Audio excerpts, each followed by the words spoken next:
nick of time. Hi, everyone. Welcome back to It's Cool Us Too. It's Nicole and Megan. We're here. Why did you say that so weird? I'm in a really odd mood today. I was just saying to Nicole, I feel like my energy is a little bit low. I've just been like in work for like 9 hours, when you're just like, it was just a stressful day. I had my first meeting at 8:30 and then it never seemed to let up. It just Do you ever find going. Those days just feel like you're in a pod and then you open the pod door, it's like it depressurizes and you come into the real world and you're like, wait a second. It takes you a second to like recalibrate to real life. That's how I feel sometimes. That's how my brain works. How was your day, Coley? It was good. It's a very, very, very big day for me and my job. It's the federal election today in Canada. It's a big day for all of Canada. We'll know kind of which way Canada has decided to go.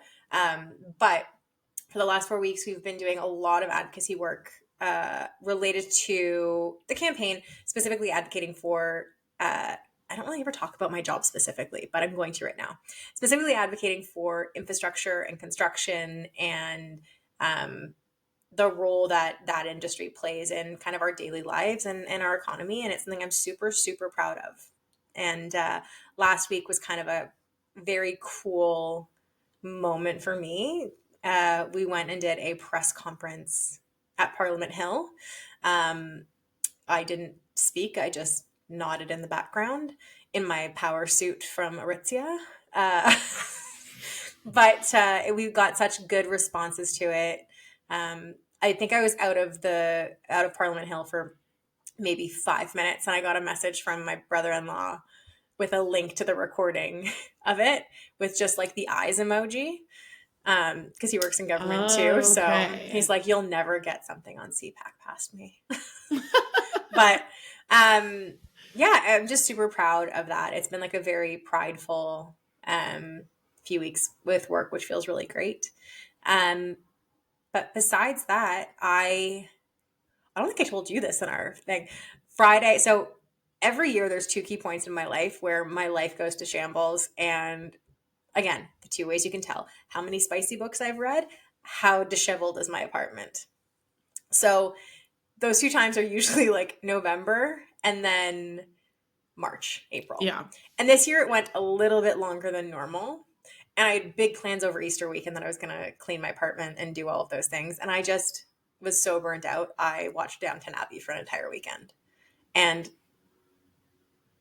contrary to the advice we get today, I numbed out. Yeah. Big time. But Friday I finished work and I was just like, I just started cleaning. It wasn't even like a plan to start cleaning. I just started cleaning. And by like midnight, I had finished deep clean, like baseboards, shower, tiles, drawers. I deep cleaned the entire place. And it's lasted. Like, I made my bed this morning. I got up at 5 a.m., made my bed. It's pretty wild. And I went to yoga. It's pretty wild, like, once you start something like that, because you don't want it to go to shit again. No, I'm squeegeeing my shower so there's no water droplets. Oh, yeah. Whole new woman. Anyways, I meal prepped on Sunday. It's just divine. Anyways, that's my life these days. I did watch a little bit more TV this weekend. I caught up on Summer House. And I just need to point this out because I watched like the last 2 episodes because I hadn't seen them. One, I can't remember which one it was, but all the boys go out to like dinner. Mm-hmm. And I sent a video of it to Meg because basically the guys are walking into the restaurant and they're like, ugh, I've just like come alive. And they sit down and they're like, so I'm going to have a dirty martini and I'm going to have a this. And they start like gossiping and it's like, so we should do some like family style, some appies. Does that feel good? And it just felt so Wes wholesome. just like, we're going to go family style on this one. Yeah. And Carl's like, yeah, we'll do some appies. We'll do some appies. And it just felt so girl dinner coded and like girls night coded, but they were all just like beaming. It was cute. And I really believe that if men had more girls nights, the lonely man epidemic might not be a thing. Yeah. Or maybe lessened. Right. Honestly, we should have talked about that in the episode we did. I know. The answer Ugh, is missed girls' opportunity. nights. Girls' Guys' nights. nights, but make guys' nights different. We need to Yeah, reinvent guys' night. exactly. Oh man. How are you doing? I'm pretty good. Yeah, I had a really nice Beyond chill work, yeah. weekend. Yeah, really nice chill weekend. I made this like epic, like well, you have to be into cooking if for this to be for this to be the case. Friend of the pod, one of my best friends, Bridge, she doesn't cook, and I was on the phone with her and she was like, what are you making? I was like, well, it's not really a recipe, but I just like knew exactly what I wanted. And after I worked out on Sunday, I went to St. Lawrence Market and I bought like some really good like spinach and ricotta sausage, and then I bought fresh shrimp, and then I bought like arugula and red peppers, and then I just like marinated the shrimp, like cooked off like the sausage with like onion and garlic and a bunch of seasoning, and I made this like sort of like buttery, oily and I put a bunch of fresh parsley in it. It was just like it felt like the beginning of like a summer Sunday meal. And it worked out perfectly. Like it was exactly what I wanted. So yeah, that was probably the highlight of my weekend. I'm trying to think what else did I do? Oh, I went to this um daytime like wine event on Saturday, which it was a bit weird because we were just definitely like some of the oldest people there. It was like kind of the land of like the 25-year-old, like gorgeous and stylish girl or guy. Yeah. It was got pretty hectic by the end. I left around 8 and I was like, this is turning up. This is turning up. And I went home and ordered a pizza, which was great. I love that for you. Yeah, it was really Back great. to your pasta. Oh yeah. Would you say so you listened to your intuition I did. and you just had a vision that you knew was going to work out and you didn't necessarily know how, Yeah. and it just like felt. I feel like that's kind of what, in like Nice a specific segue. example, Yeah. kind of what Bri was talking about today. Totally. On the pod, and like tapping into that sensory, just knowing and Yeah. trusting yourself.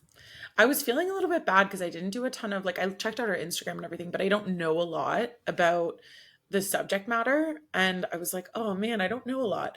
But actually I think it was really good. Like it allowed for such an honest conversation of me being like, so wait, explain this and explain this. Yeah, And like how does that actually work? But I think you guys are going to be fascinated by this. Even if you're not single, like even if you're not dating, totally. she's like a relationship coach, but And a feminine energy and a feminine coach energy and coach. And it was yeah, just like really interesting to so much of what she said resonated to me as someone who's like very new to this sort of like thinking about dating. It was, or just being happy in life. As a, no, as in like, I didn't okay. mean I'm not happy. I meant like, it felt like a framework to think about life, Yeah, like as a way of like thinking about being like a happy woman. and like a fulfilled woman in a lot A of ways. And fulfilled like, woman. Yeah. don't worry, I've stalked her enough for the both of us, so I feel like we balanced each other Yeah. out on this Yeah. episode. But I don't know if I've ever come across someone. I said this as soon as we hung up. Her energy feels like a warm hug. And it feels so genuine and so kind and so open. And it's just like anything she would tell me at this point, I'm in. Yeah, that's why she's very successful. And that's one of Very the reasons successful. she's so successful, I'm sure, is because I just immediately trusted what she was saying and knew that like it was all very intentional. Like it was all Yeah. very, and like came from a really good place. And like from an integrity yeah. Yes. point of view. You guys are going to love Anyways, yeah. So buckle up, get cozy. It's going to be a good one. And we hope to talk to you guys soon. Bye. Bye.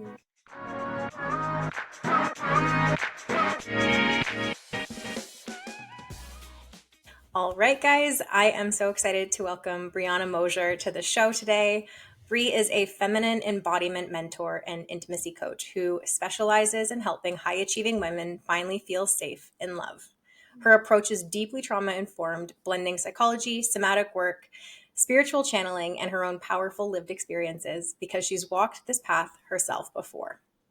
In addition to her coaching, she also co-hosts the For the Love of Men podcast, all around healing, polarity, emotional safety, and what it actually means to build secure, healthy love. Welcome, Bri. Thank you for having me. We're so excited. We're really pumped. We were just saying how this couldn't have come at a better time. Yes, spring has sprung. We need this in our life. We need this. Yeah, we're both ready to be dating, and we've both been hibernating little workaholics for the last 6 months or so. So this is a very good lesson for us today and a good conversation to build some inspiration and figure out maybe where we're both holding ourselves back and where our listeners are holding themselves back as well. So we're super excited for you to join us. I have a question about your podcast. Did it come after your coaching or before? Like what superseded the first thing? Yeah. So kind of in the middle. Okay. I was doing business coaching and starting to get into feminine energy work at the time when I met my dear friend Courtney, who I co-host the show with, who is brilliant, absolutely brilliant, especially with men's work. And she and I would just have these great conversations, similar, I think, to the origin of maybe your show. And then we thought, wait, we should record these because I feel like people would really want to hear this way of having healthy relationships that isn't against men or against women, but how do we celebrate the differences and help you find unity and respect and honor for masculine and feminine energy? So once the show took off, it just kind of naturally, my work pivoted as well. Yeah. Very cool.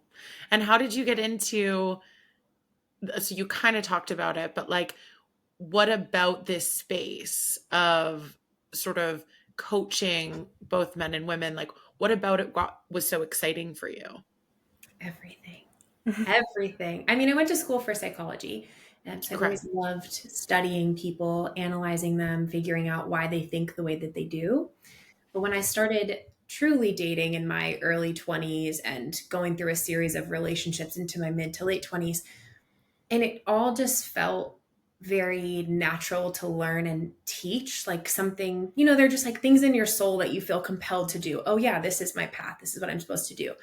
But everything that I teach and work with clients on comes from my own lived experience of tumultuous relationships and trying to figure out why am I attracting these types of people? Why am I allowing these types of people? Why did I tolerate this treatment? What does healthy love actually look like? How important is feminine, masculine energy? And where is it just humanity, right? And emotional intimacy and connection. So all of these questions plague my mind. And I just so happened to build a career around figuring it out and trying to give that information to other people who, might be struggling with the same thing and really just want healthy, secure love. So I first came across your profile on TikTok. I am a huge fan of your videos and your point of view as it relates to, feminine energy and feminine energy in specifically relationships. And in your videos, you talk a lot about the difference between wounded feminine and empowered feminine energy. Can you just explain the difference between the two for us? Totally. First of all, thank you for your kind words. I feel like I pour into TikTok. So when people love say TikTok videos, it makes me so happy. I put so much thought into the videos. So the difference between wounded and empowered. So wounded feminine energy is really seeking a lot of external validation because she doesn't have security within herself. And that will manifest as a variety of different coping mechanisms. Typically, the anxiously attached girlies are going to fall on this side, which was, my background as well. Yeah. I feel like I was a wounded feminine queen and did not perceive myself that way. I thought I was really in touch with my emotions because I felt so much, but they were really chaotic. I had no idea how to ground them or have containment. So I felt like I'm in touch with and this is common for wounded feminine. I know my emotions. Nobody can meet me this deeply, and people need to meet my needs more. So I would kind of pull on people. Wounded feminine is very pulley, anxious, looking for validation from other people because she doesn't have it within herself. her relationship to her body is more performative than it is embodied, and her sensuality and her pleasure as something for her, right? First, and then an extension to someone else. It's more like a, let me lead with this because it's pleasing and gets me attention. Again, the validation piece. It's very emotionally chaotic. What else characterizes wounded feminine? I think that's a pretty good summary of wounded.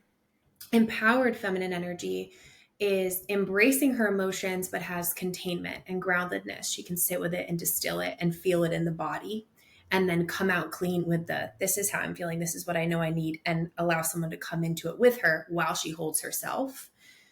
Very embodied in her pleasure, but it's for her first versus a performative display. She trusts herself. She trusts her body. She trusts her intuition. She usually has a pretty strong spiritual connection. She is holding her standards and boundaries in relationships, platonic or romantic, willing to advocate for herself and speak up about her needs and hold space in conflict without going one way or the other, but able to stay grounded and connected. So it's really just this energy of, yes, you can be in your feminine, and you've always got yourself. You have the inner security and self-trust, which really changes how you show up in relationships. I love that you brought up the pleasure aspect in discussing, the wounded versus empowered feminine. Yeah. And I'll even say personally, in my 30s, the way that I approach pleasure, and particularly self-pleasure, has changed drastically. I think when you're growing up, you get fed these ideas of how you're supposed to show up and perform, and it's not about you necessarily in that moment. It's about the other person and, for lack of a better way to put this, like putting on a show, right? And it wasn't until I hit my 30s that I started really connecting. We've talked so much on the podcast about self-pleasure, and I know that. Like it's kind of weaved through different topics and stuff. I'm a big advocate for it. And it's something that I really just think we should be advocating more for, so women can have the chance to even get to know their body. So if they're not in that truly empowered state yet, just understanding their own bodies, understanding what works for them, figuring out their own needs and connecting with their body. I feel like, not as a feminine dating expert, for me was like the first step in kind of opening my world to all of this. Yeah, 100%. I often say to clients, the relationship you have to your body and your own pleasure will mirror in your relationships externally.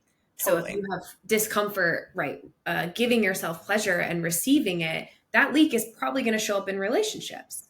Totally. And it's the idea of like shame attached to it, or just it not being something that's fulfilling and honoring yourself at the same time. Exactly. Right. So if you're in wounded feminine, it's going to be more people pleasing, performative, like you were saying, versus really ground into your body, which I'm sure you've said this 100 times. The most satisfying intimacy and connection when you are actually connected to yourself and can show up authentically. Totally. Yeah. So would you say that the work that you do with your female clients is all around how you move from wounded to empowered? Is that sort of like the transition that you're taking, or the goal, so to speak, of the coaching? Yeah, that's part of it. I try to meet everybody where they're at. Most of my clients come from more wounded feminine energy, but sometimes there will be women who cover that with wounded masculine. So because they feel that chaos internally, they will go the opposite end of the spectrum and show up as like very controlling, shut down, demanding, critical. Every man's on the chopping block. I have all these walls and you need to climb them and disassemble them. I'm not letting you in. And you think that's a little bit like Nicole. Oh, really? Yeah. I mean, I'm not trying to shame you, Cole. Like I am the anxiously attached girly. I am a wounded feminine, but that resonates as Ice Queen. Yeah. Yeah, it really is just protection. But internally, it's like you might be feeling the same things, right? You want intimacy and connection, but it feels overwhelming. It feels scary. It feels too vulnerable. And then whichever way you lean, whether you go more wounded feminine, traditionally you could say like anxious, or wounded masculine, more like avoidant, typically is how you're socialized, has been my experience, and how much healing you've done. So what typically drives a woman to live in her masculine, whether it's from and gets her away from her feminine energy? What are kind of those triggers and what does it look like in a lot of ways? Yeah, so many things. So many things. Trauma being number one. Yeah. Across the board trauma, family dysfunction, anything that makes you go into protective mode. And you can have experienced these things, but have cleared them through your body and release that guard. So it's not a forever sentence of like, you're going to be guarded and in your masculine. It's about learning to soften. And the only way to do that is to heal those and create more safety. So trauma being number one. I love feminism. I am a hardcore feminist to the core. And the pendulum can swing to this like extreme end of really, really celebrating so much masculine energy and almost rejecting feminine energy. Like it's about hustle and performance and a lot of beautiful things like self-advocacy and standing up for yourself that are deeply important, but it can go into guardedness and control. So when a woman is really successful at work because of her masculine energy, she usually thinks, oh, well, I'll just bring that into my dating life because that's what makes me so successful at work. Not seeing that this is actually your invitation to exhale and lean back and I always say like, be a girl again, be feminine again. I try not to use those terms because they feel sort of airy fairy and feminine energy is deeply rooted, powerful, not weak, not submissive energy. But if you're in your masculine energy, you might interpret it that way. Like, what do you mean? I have to give up control, you know? So those are probably the biggest things. Socialization, trauma, also life circumstance is really important. My single mom clients, I don't know how they do it. Being a single parent requires an enormous amount of masculine energy that I will not pretend isn't difficult. I mean, you would really have to prioritize this part of yourself. So sometimes it is just life circumstance as well. I have so many questions. Sorry. So do I. Me and Nicole. Okay. This is just like fascinating for me as someone who doesn't know a lot about, I mean, truthfully, what I know about like wounded and empowered energy, like from a like feminine energy perspective is from what Nicole has told me. And I know Nicole's like, so, like yeah. So I'm fascinated and this is all like really new to me.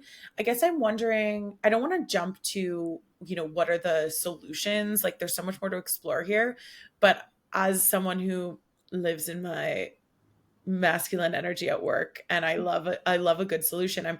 I keep thinking as you're talking, okay, all of this makes so much sense, but how in God's name do I move from someone who is like, you know, I'll just speak for myself, like very controlling at work, like not, but on purpose because I have to be, and really does struggle to like let go, and also struggles with dating. Like I never know, I don't want to play games and I don't want to not show up as myself, but I also am like, okay, but how do I show up as, you know, oh my gosh, I don't even know how to say the word, but like have embodied feminine energy. Like, how does that work?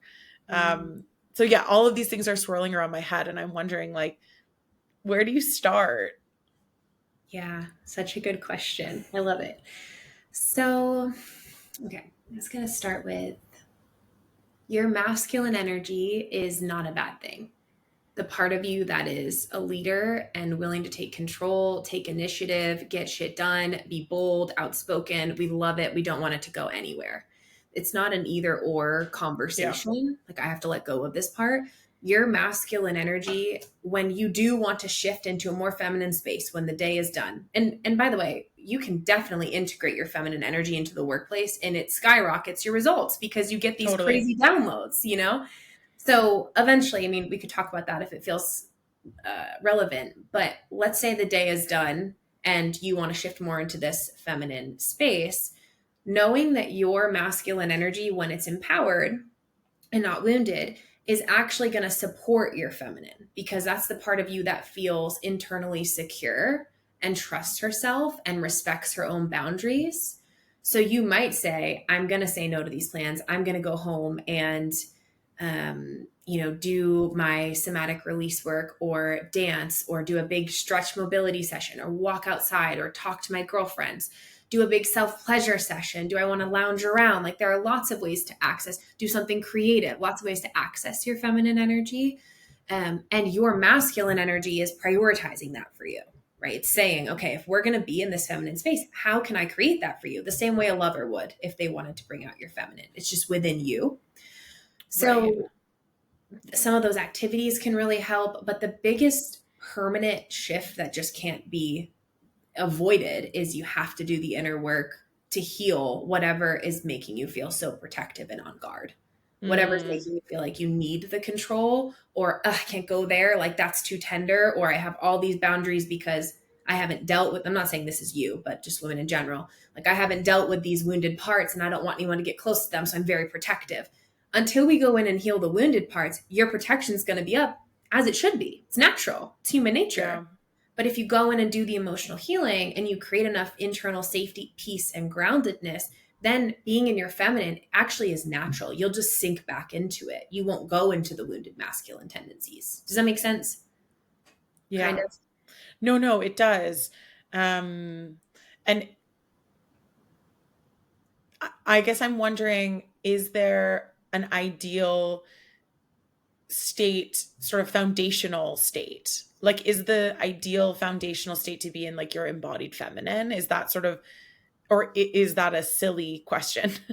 Maybe it's not, an ideal specific way of being or energy that you're looking to embody. Maybe it's, just tossing between the two, depending on the situation. Yeah, I would say we all have, so I always categorize it into 4 energies: wounded and empowered, masculine and feminine. And we all have all 4 of them at any point. So if you catch me at a moment where I'm triggered, I might be in my wounded feminine trying to stabilize myself, And the point is not that you can't go there or ever have those human moments, but knowing how to lead yourself back to an empowered state. So if you were to come over during the workday and see me in my office, you would see pretty empowered, masculine, focused energy, tasking, coordinating with the team, doing all these things I need to get done. And then when the day is done, after we're done with this, it'll be like makeup off, hair off, stretch mobility, music on, totally just floating around the house. And it actually fuels my masculine energy for later. So you can oscillate between them. What you want to look for is, do I have the agency to make that choice? That's the green light, so that you always know you can shift. Yeah. I would say too, I've started noticing in myself when I'm at work, moments where I previously would have been aggressive, direct, more controlling, like I'm now being softer in my delivery. I'm not demanding but I'm still getting what I want in a way that feels less resistance. And it feels like it's coming from a place of trust within myself. And also the fact that I've been in my role now that I'm in now for the last year. My team's in a really stable spot. And for me, just as a discovery piece of this, it feels way more like the success that I'm getting when I use that sort of energy is like exponential to when I'm like a no person, when I'm aggressive, when I shut things down or I try to push things into people. And it's just been a really interesting thing I've noticed over the last few months, like even how I'm talking to certain people at work. I have a very bad tendency of being very direct and like blunt. So we're working on it. But on that note, in a world of being, both Meg and I are executives in our respective organizations. Mm-hmm. We're both pretty high achieving in a lot of ways. Well, how do you balance that truthfully with actually staying connected kind of throughout the day and not just at key moments like Megan was talking about, picking up here or there? So it's kind of, for me, has been kind of a shift in a way of being.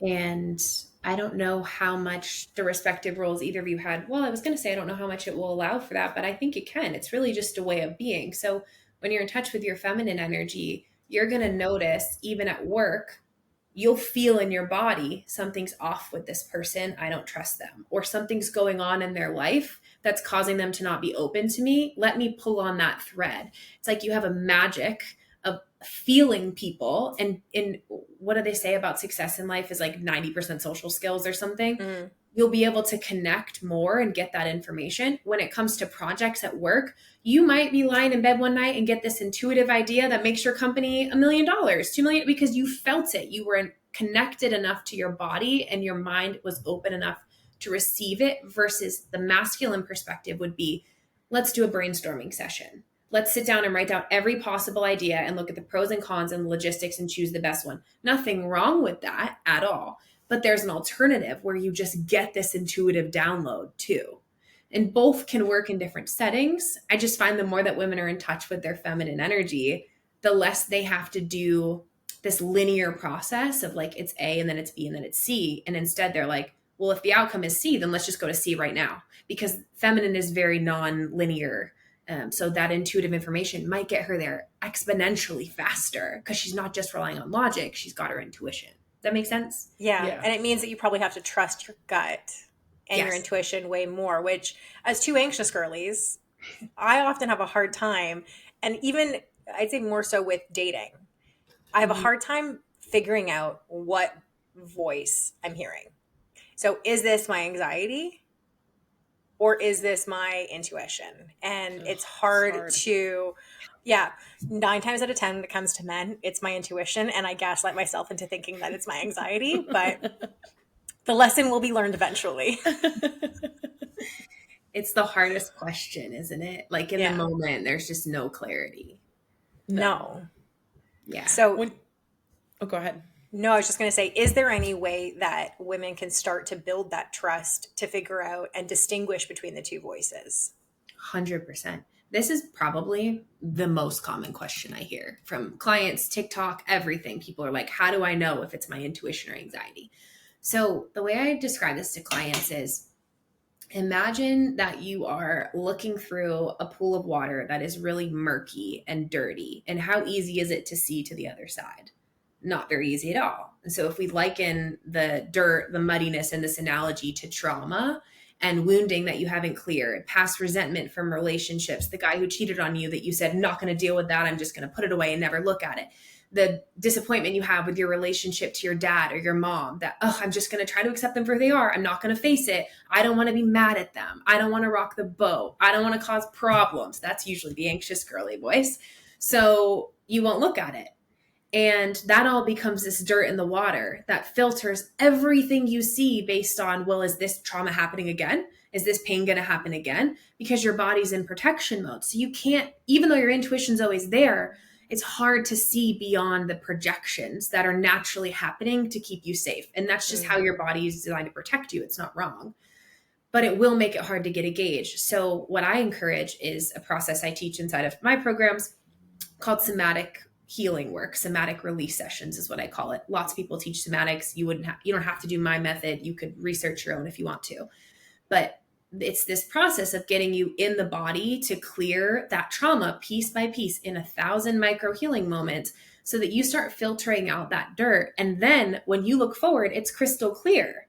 You're not looking through the projection of all the relationships you've ever had with men or the ways that you doubt yourself. You just hear your intuition and you move toward it.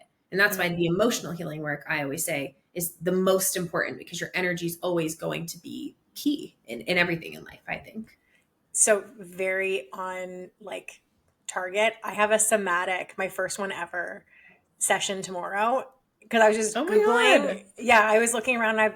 I've wanted to test out somatic healing for a while because I've come pretty far in talk healing or talk therapies. And as someone who has like chronic hip and low back issues that like physio does not seem to deal with. And again, from everything I see on TikTok, because that is my Bible these days, is the amount of trauma that women in particularly store in their hips. And that is super difficult to release without like attention and connecting kind of using somatics basically to connect the body to the emotion. So I'm super excited to So what test all that happens stuff in a out. somatic session? You don't know yet for the one I'm Bri doing, does. but yeah. I mean, I don't know what you're going to do yet. I don't know. Exactly. I'll report back. I don't know. You'll have to let us know. I feel like everyone has their own methods, you know? Yeah. Yeah. Okay, but what are like the basics of somatic? Like, because what I've seen, again, it's been on TikTok, is like a lot of like gentle tapping or like stretching. But like, what is somatic therapy? Like, what does that actually mean? So when I reference somatic-based healing work, it just means body-based. We know that trauma is stored in the body. A lot of people take a mind-first approach, especially for women, because the feminine is the body. People in general, let me just say, like, regardless of gender, it's stored in the body. But for women in particular, I find this is really important for unlocking your feminine energy. So it's a fancy way of saying feel your feelings in the body instead of intellectualizing them. And most of my clients are talk therapy junkies. They've been in talk therapy for 10 years and they can tell me the root of everything they've gone through because they're highly intelligent. But when it comes to being in the body, feeling it, processing it, going in the depth of the pain and meeting yourself, ugly cry, scream, rage, all the things, they've not accessed that because anger was socialized out of them from a very young age and put onto them good girl syndrome. So they just disconnected from their body. They learned to be pleasing, hold it all in. So we have to kind of screw your head back onto your body and start clicking that in. And then the emotion starts processing out. Yeah. That's fascinating. That is like, of everything you've said today, because I'll be honest, I was like, I can't go do more therapy. Like, I feel like I've, like, as in like talk therapy. Like I was like, gosh, I feel like I've explored the origin of my trauma. I've explored my anxiety and where it stems from. I can't talk about it I don't know that I'm going to learn more if I keep talking about it. And I think I'm like very intrigued by the idea of, because it just makes sense, right? It's just good sense that like your body would be storing trauma in this way and that you need to deal with that. But I just don't think it's something, it's still in the fringes of, I mean, clearly not in the fringes of for your life, Bri, or of your TikTok, Nicole, but like, it's still not something that people are like embracing the way they're embracing talk therapy. Agreed. I think there's still stigma around talk therapy. Yeah. I mean, I think it's going to take a while. I think it's going to take a while for people to really get back in their bodies, but I hope it doesn't. I hope TikTok keeps pushing out the right content. Yeah. It's not that hard. Yeah. It's scary too, because it's only getting harder for people to feel like they are embodied and be in their body just because of technology. Like, I mean, thank God we have tech because we can film all this virtually and we get to have this epic conversation with you. But like, I have to bring up Tanks every freaking episode, but this girl we follow, Tanks, she just did an episode of her podcast where she was referencing a New York Times article that like is really scary. It's just this idea that like so many of us would rather like lay on our couch and scroll than like even leave our home. So let alone like, and like be in, you know, at a bar or at a coffee shop and talking to people, let alone like having to like, you know, do the inner work of feeling in your body and like feel like everyone is so used to not doing that anymore. And like the mindless scrolling that this is a very depressing little tangent I'm taking us on, but it does make it to me so much more important that like we prioritize this stuff now. If you are someone who's looking to like see more clearly, being able to process any sort of bodily trauma feels so much more important as it gets even harder to connect with your body. Totally. Yeah, I would agree with you. I think the ways in which we can numb out are endless. Yes. You know, between smoking, drinking, some people even use sex as a way to numb out, right? Like something very body-based, they're totally dissociated, scrolling, TV. I mean, every way you can think of. Also work, achieving a lot, going to the gym all the time. Like even these things that are socially acceptable